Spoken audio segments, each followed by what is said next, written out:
Hello, I am just going to point the video camera just towards my window while I explain what happened exactly with the Waco bikers. Okay,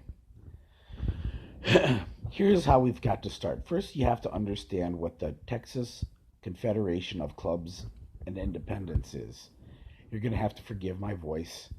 I'm recovering from a cold. The Texas Confederation of Clubs and Independents is an umbrella organization of various biker clubs in Texas that focuses in on bikers' rights and other type of motorcycle legislation. They've been involved in passing numerous biker legislation in Texas for over 25 years. They have been meeting every 3 months for the past 25 years. And before Waco, as far as I'm aware, there had never been any instances of violence that has ever happened at these Texas Confederation of Clubs and Independence meetings. Now, when I say it's an umbrella organization for different types of clubs, here are some of the different types of clubs that you have. You have Christian motorcycle clubs. You have your outlaw motorcycle clubs. Those are the clubs that the police consider to be gangs. So some people call them outlaw motorcycle gangs. These outlaw motorcycle clubs deny that they're gangs, but they certainly are clubs that tolerate a good amount of hardcore violent criminals. You also have veterans motorcycle clubs. You have a Marine Corps motorcycle club called the Leathernecks Motorcycle Club. You have charity motorcycle clubs. You have, I think you have a vintage motorcycle clubs. I know you have a bike restoration motorcycle clubs. You also have people who don't belong in motorcycle clubs. That's why it's called the Texas Confederation of Clubs and Independents. And I believe there's other type of motorcycle clubs. I believe Bikers Against Child Abuse is part of the Texas Confederation of Clubs and Independents. I could be wrong about that. So, anyways, they've been meeting together every few months for the past over 25 years. And a lot of people are wondering, well, why would somebody who belongs to a legitimate motorcycle club, even have anything to do with a meeting that has these gangs or these alleged gangs that these police officers claim are gangs, like the Banditos. The Banditos is part of the Texas Confederation of Motorcycle Clubs. They're one of the primary clubs that were involved in this brawl in Waco. And here's the thing: if you belong to a motorcycle club, let's say you belong to a law-abiding motorcycle club, hey, there's a really let's just talk about Harley Davidson motorcycle clubs. There's a really good chance your motorcycle club is going to want to go to, biker rallies, biker festivals. They might want to get involved in biker political things, so they may go to biker rights events. They go to biker charity events. They'll go to, bicycle motorcycle shows. If they're a Harley Davidson motorcycle club, they'll go to a Harley Davidson show. And the problem is that who else likes to show up at these events? These motorcycle gangs. So if you're a law-abiding motorcycle club, there's a really member of a law-abiding motorcycle club. Like when I say law-abiding motorcycle club, just think I'm talking about Harley Davidson motorcycle clubs for now, because those were, the ones that were at this Texas Confederation of Clubs and Independence meeting in Waco, which I'll get to in a second. So, you're going to have no choice but to deal with some of these clubs. You're going to run into these guys a lot, unless you just want to ride down the street and, stop off at Denny's, make sure that there's no gangs in there. You're going to want to attend a lot of biker events. Also, a lot of these outlaw motorcycle clubs, like in California, the Hells Angels is very heavily entrenched in the motorcycle rights community. So if you want to get involved in motorcycle rights and other type of motorcycle legislation, you're going to have not much of a choice but to probably deal with some Hells Angels. In Texas, you have the Banditos, which are considered a gang by law enforcement. They've had certainly some people guilty of even some murders. they're heavily entrenched in the motorcycle rights world in Texas and in Illinois. It's the Outlaws are heavily entrenched in the bikers' rights movement, and they're considered also a gang. And in Florida, you have your Warlocks. At least they were. I'm not sure if they still are involved in the bikers' rights movement. And so you wouldn't have had much of a choice but to deal with them. So, anyways, the Texas Confederation of Clubs and Independents meeting that happened at Waco, which is where this in Waco, Texas, at the Twin Peaks restaurant. The Twin Peaks restaurant is it's kind of like a Hooters restaurant. They like to call them restaurants.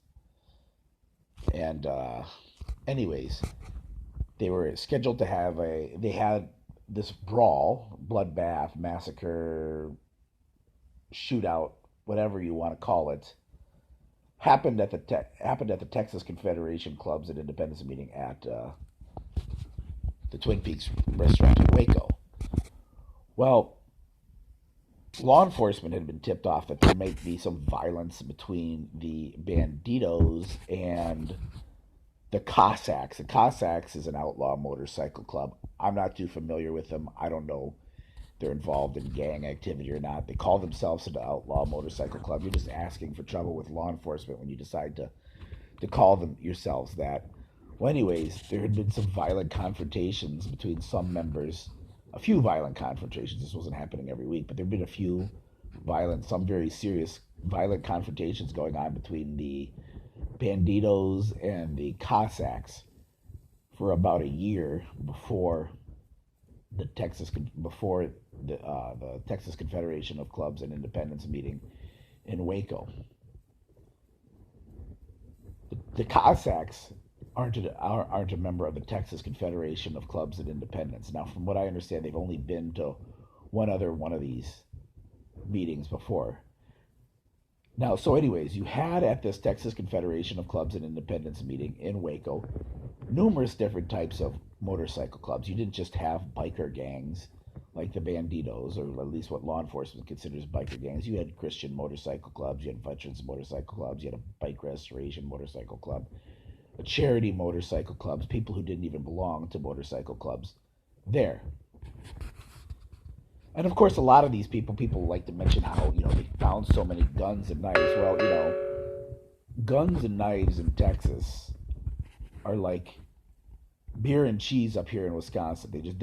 That's just something that everyone's involved in. I mean, if you were to somehow get the power to search in, I don't know, San Antonio, every car and every person within a Walmart in a Walmart in San Antonio, you're just going to find, as long as the Walmart's busy and the parking lot is filled with cars, you're just going to find hundreds of guns on persons, and within their cars. It's very easy to get a concealed permit in Texas, and it's just a gun culture. And a lot of people carry knives, guns, and a lot of people carry pocket knives. You also had other type of knives that were found there.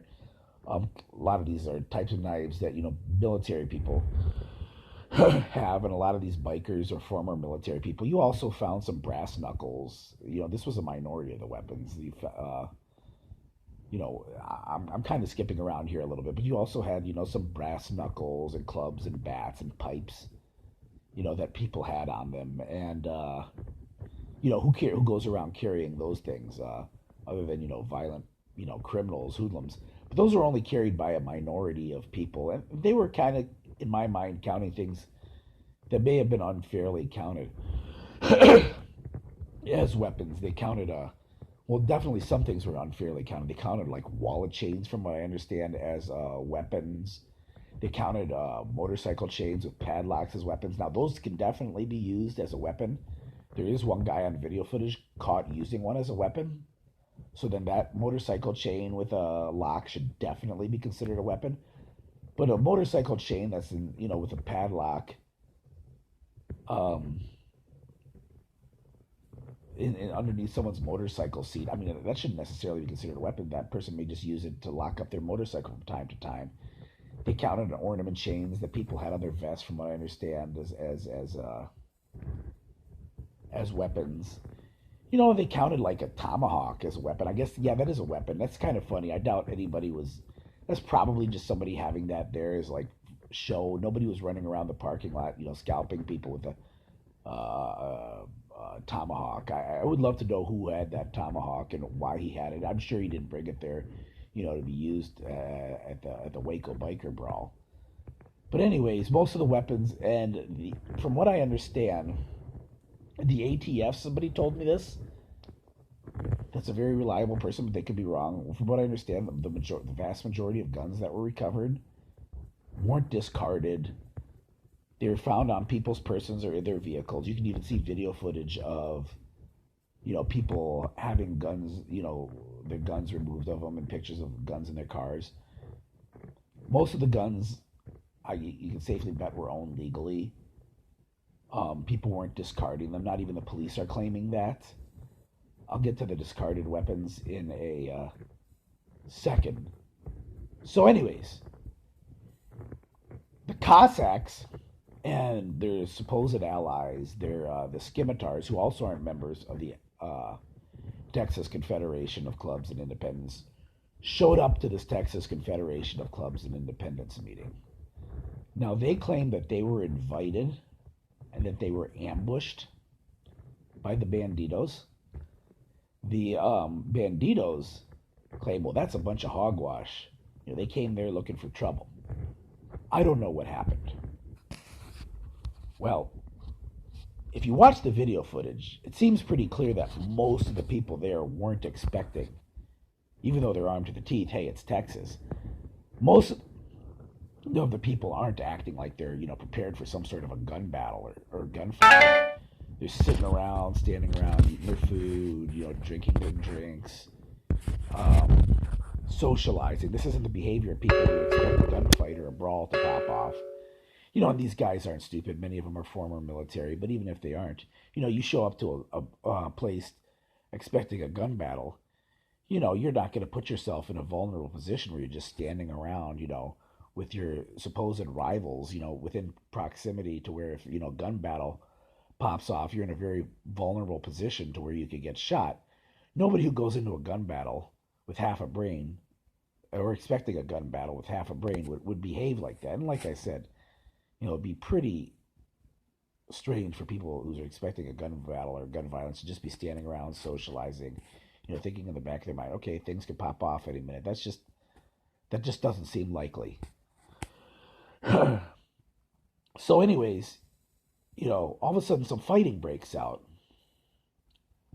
And you can see many of the bikers just kind of looking on with curiosity, what is going on here? It's only a minority of bikers that are fighting. You can even see on and many of the bikers are running away from the violence. Like what the hell is going? I'd like to hear what they were saying. And you even have some of the Cossacks. They had taken over the patio area. Well, they're looking over, seeing, what's going on here. They see some fighting, so, maybe some Cossacks or some Banditos just went there looking for trouble. We don't know exactly what happened. They say it happened over a parking dispute.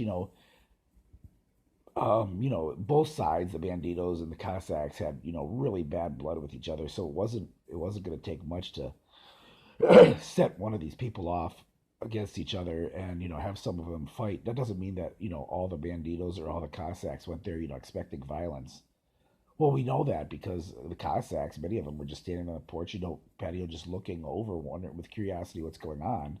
Some of them just kind of meander off the patio. So anyways, this is happening just for a short time. All of a sudden, the gunfire erupts. We don't know who fired the first shot, but all of a sudden, virtually all the bikers just start running away from the violence. These are clearly people who were surprised about what was going on. They didn't expect there to be any gun violence there. Otherwise, they wouldn't have behaved in the way that I've so far explained. So they start running. They start taking off. You can see there's multiple different video shoots of what's happening. You can see one from neighboring stores video from several cameras within the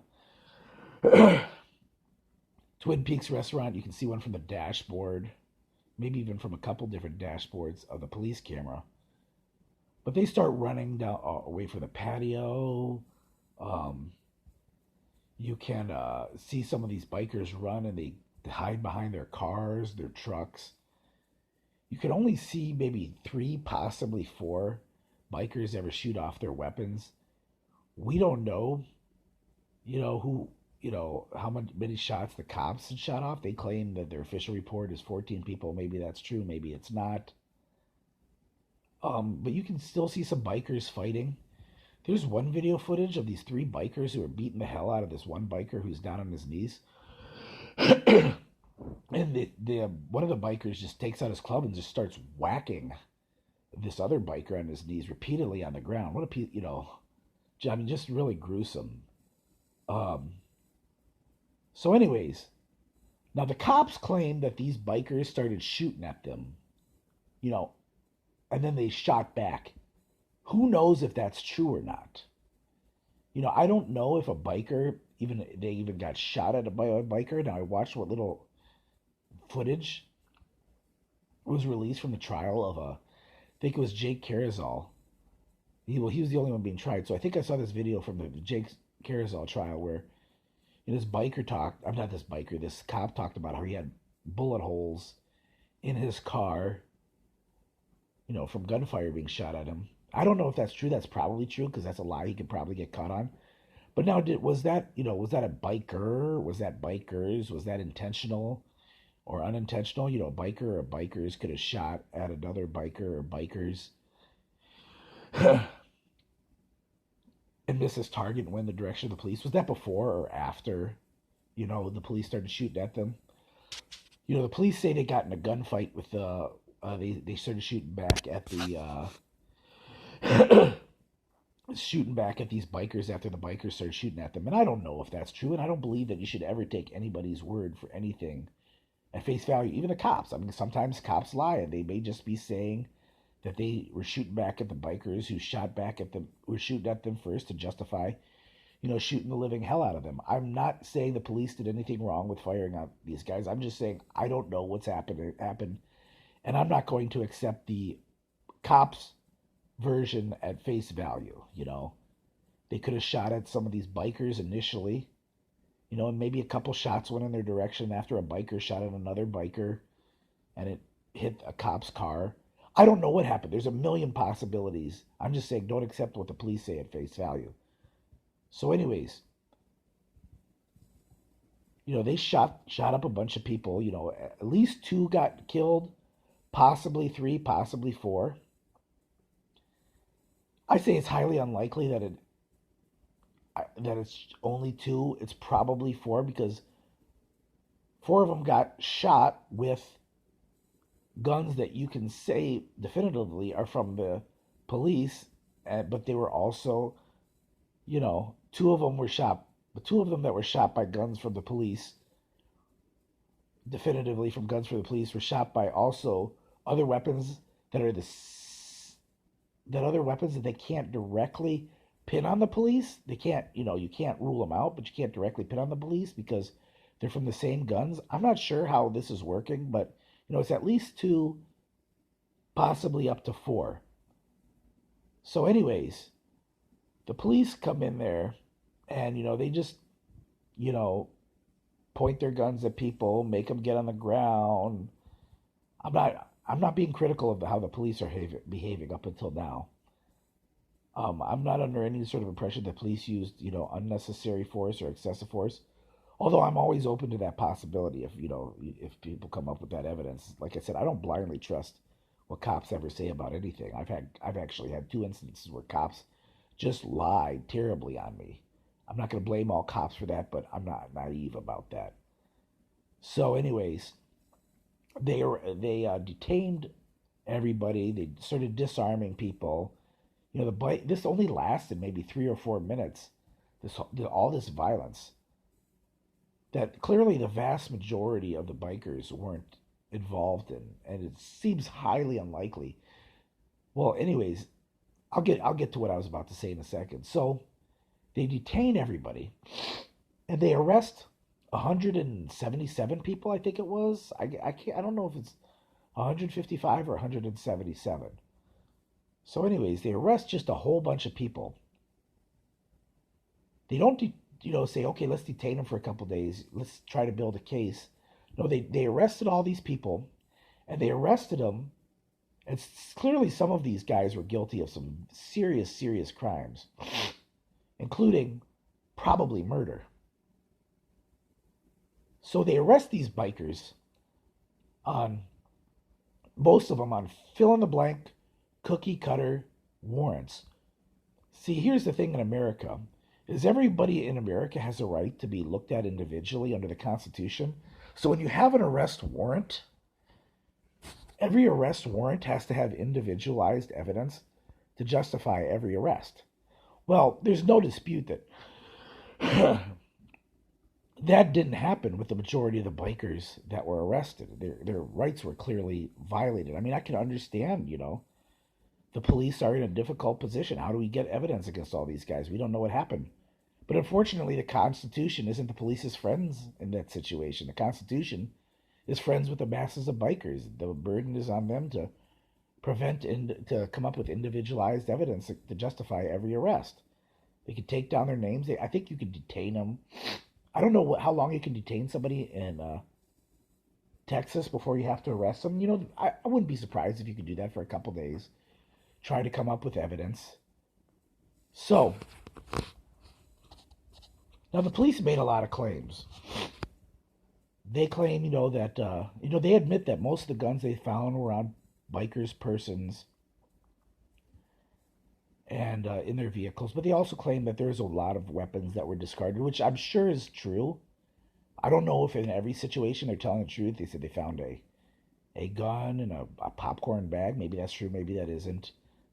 I'm not accusing the cops of lying. All I'm saying is it's always healthy to have a certain amount of skepticism about what anybody says, including law enforcement. So I'm not sure if in every instance they're telling the truth about what weapons were hidden. But they admit that most of the weapons were